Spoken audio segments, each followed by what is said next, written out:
अस्सलाम वालेकुम नाज़रीन। बिग बॉस 13 के विनर और भारतीय अदाकार सिद्धार्थ शुक्ला चंद दिन कबल हरकतें क्लब बंद होने से दुनिया से रुखसत हो गए, जिस पर इंडस्ट्री गमजदा है। ताहम अब एक और अफवाह सामने आई है कि बिग बॉस में हिस्सा लेने वाली हरियाणवी डांसर गुलकारा सपना चौधरी की कार हादसे में मौत हो गई, जो कि दर हकीकत दुरुस्त नहीं। लेकिन मरने वाली दरअसल कौन थी, तफसीलात सामने आ गई हैं। पर एक पोस्ट में दावा किया गया है कि हरियाणा के इलाके सरसा में एक कार हादसे में सपना की मौत हो गई थी। यह खबर आग की तेजी की तरह फैली, जिसके बाद सपना चौधरी के चाहने वालों ने सोशल मीडिया पर इन्हें खराज तहसीन पेश करना शुरू कर दिया।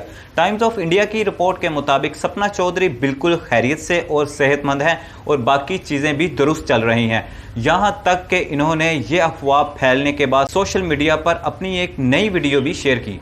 दरहकीकत जिस डांसर की कार हादसे में मौत हुई है, इसका नाम प्रीति है, जिसे जूनियर सपना के नाम से जाना जाता है। नाम में मुमासलत की वजह से गुलकारा सपना चौधरी की जाली मौत की खबरें वायरल हो गई।